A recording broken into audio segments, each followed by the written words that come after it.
शिव बाबा याद है ना। ओम शांति। सुनते हैं आज 2 फेब 77 के अव्यक्त बाप दादा के मधुर महावाक्य।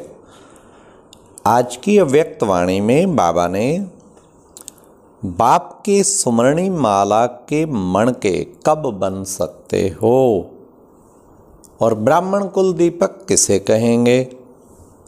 स्मृति होते भी समर्थ नहीं बन पाते, उसका कारण क्या है।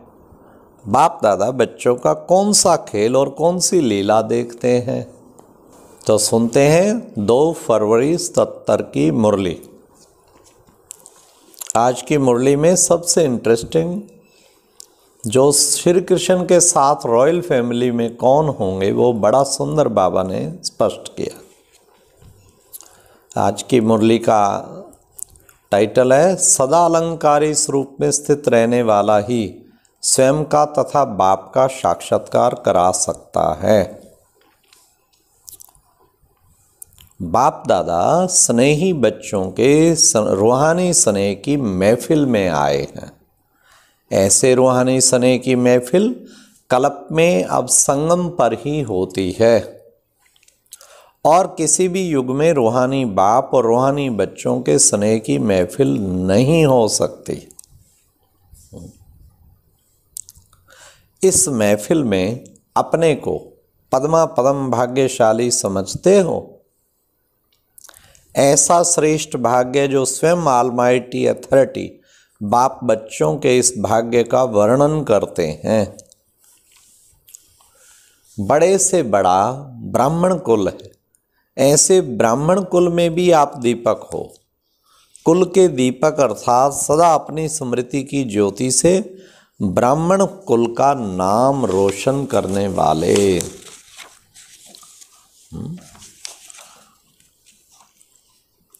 रोशन करता रहे, ऐसे अपने को कुल दीपक समझते हो। सदा स्मृति की ज्योति जगी हुई है, बुझ तो नहीं जाती। अखंड ज्योति अर्थात कभी भी बुझने वाली नहीं। मास्टर सर्वशक्तिवान अर्थात समर्थ स्वरूप। समर्थ अर्थात शक्ति। फिर ये गायब क्यों हो जाती है? कारण एक शब्द की गलती करते हो। कौन सी गलती? बाप कहते हैं साकारी सो अलंकारी बनो, लेकिन बन क्या जाते हो? अलंकारी की बजाय देह अहंकारी बन जाते हो। बुद्धि के अहंकारी, नाम और शान के अहंकारी बन जाते हो। सदा सामने अलंकारी स्वरूप का सिंबल होते हुए भी अपने अलंकार को धारण नहीं कर पाते। तो अपने अलंकार के श्रृंगार को सदा कायम रखो। लेकिन करते क्या हो?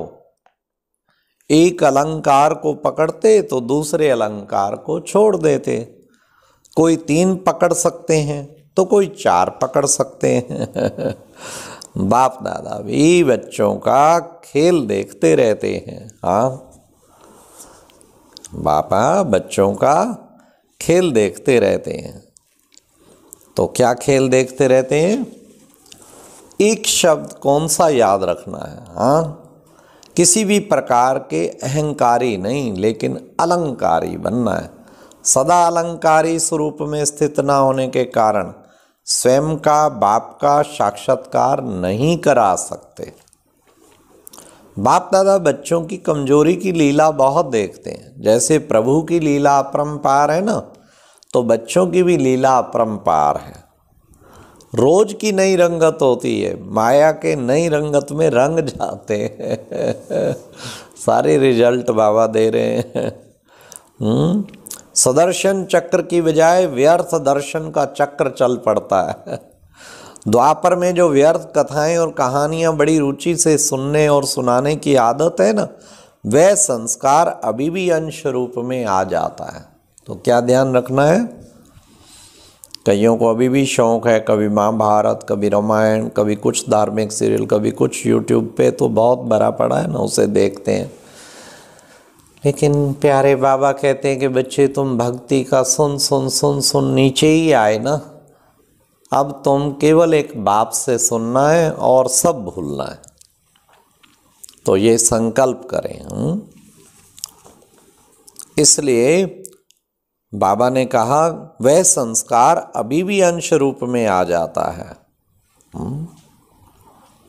तो ऐसे सदा अलंकारी, निरहंकारी, निराकारी स्थिति में स्थित होने वाले, सदा के विजयी, सदा जागते हुए दीपक, विश्व को रोशन करने वाले दीपक, बाप दादा के नैनों के दीपकों को बाप दादा का याद प्यार और नमस्ते।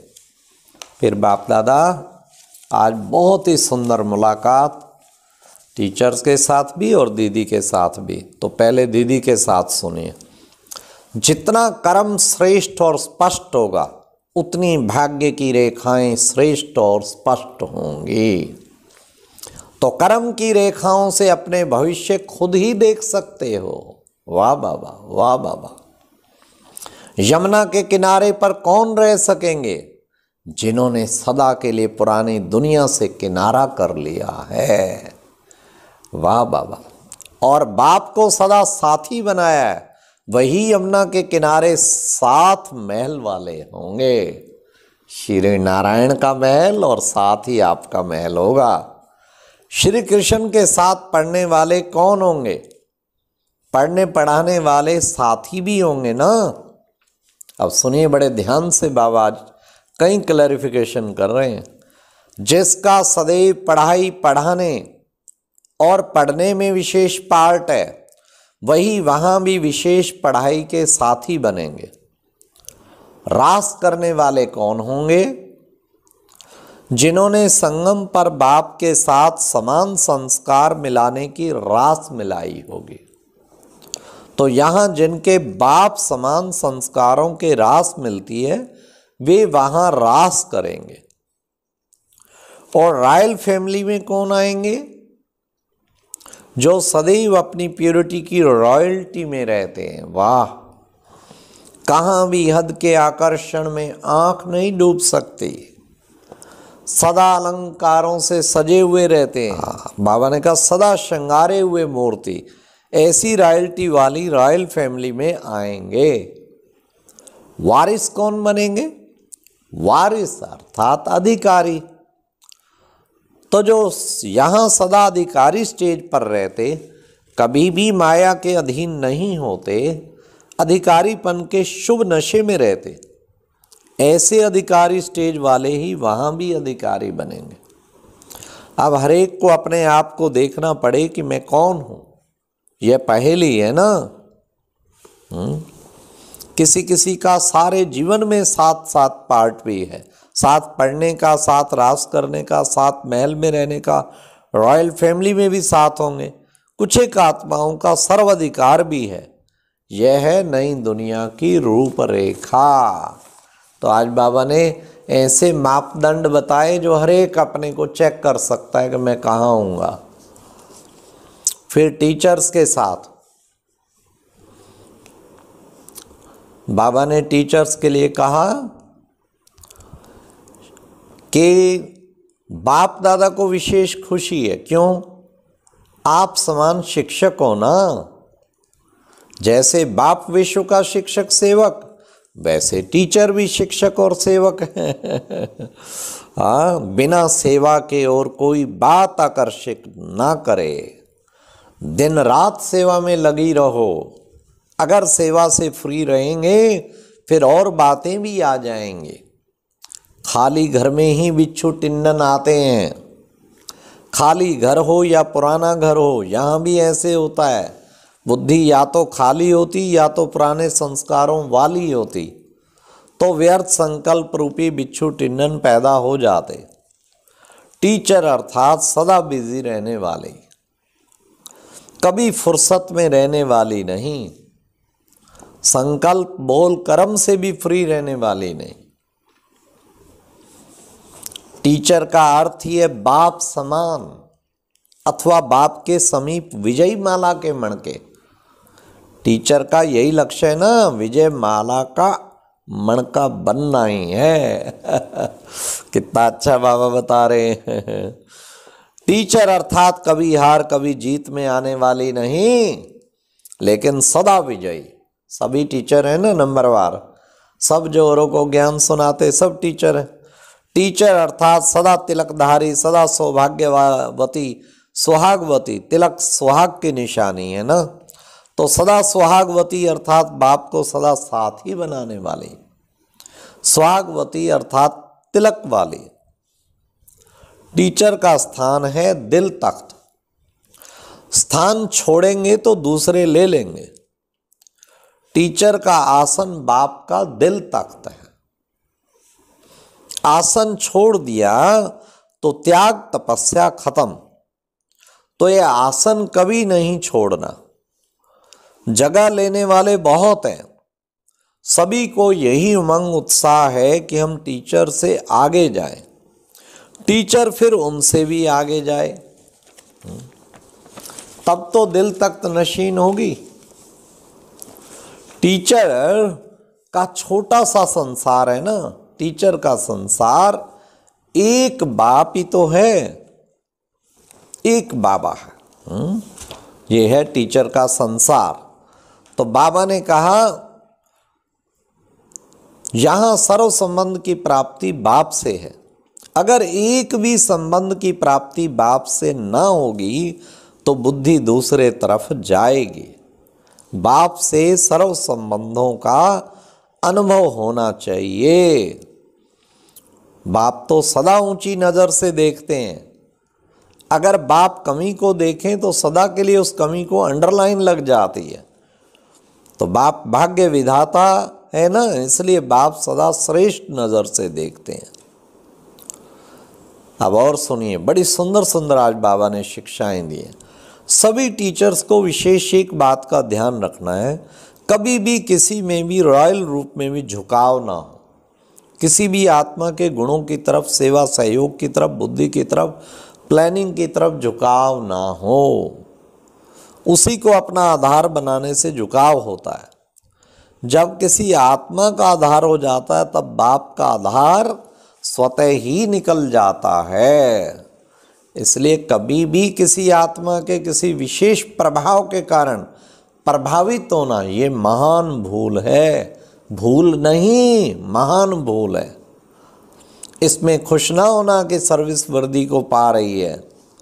यह अल्पकाल का जलवा होता है। फाउंडेशन हिला तो सर्विस भी हिली। इसलिए कभी भी कोई आत्मा को आधार ना बनाओ। हाँ, ऐसे नहीं कि इसके कारण सर्विस वृद्धि को नहीं पाएगी, उन्नति नहीं होगी। ये कारण नहीं, कालापन है जो स्वच्छ आत्मा को काला कर देता है। यह बड़े ते बड़ा दाग है। किसी आत्मा को आधार बनाना है बड़े ते बड़ा फलाह है। टीचर अर्थात सदा सेवा में बिजी। जो बिजी होता है ना वह कहाँ झुकेगा नहीं। फ्री होने के बाद ही मनोरंजन के साधन स्नेह सहयोग की तरफ झुकाव होता है। अच्छा, ओम शांति। ये थी आज प्यारे बाबा ने कितनी सुंदर शिक्षाएं दी हम सबको कि कैसे माला का मणका बनना है और कोई लीला नहीं करनी, और एक बाबा में और कहीं लगाव झुकाव ना हो, और यमुना कंठे अगर श्री कृष्ण के साथ रहना है तो उसकी भी निशानियां बताई। ओम शांति। और अब यह एक बहुत अच्छी वीडियो भी जरूर देखें।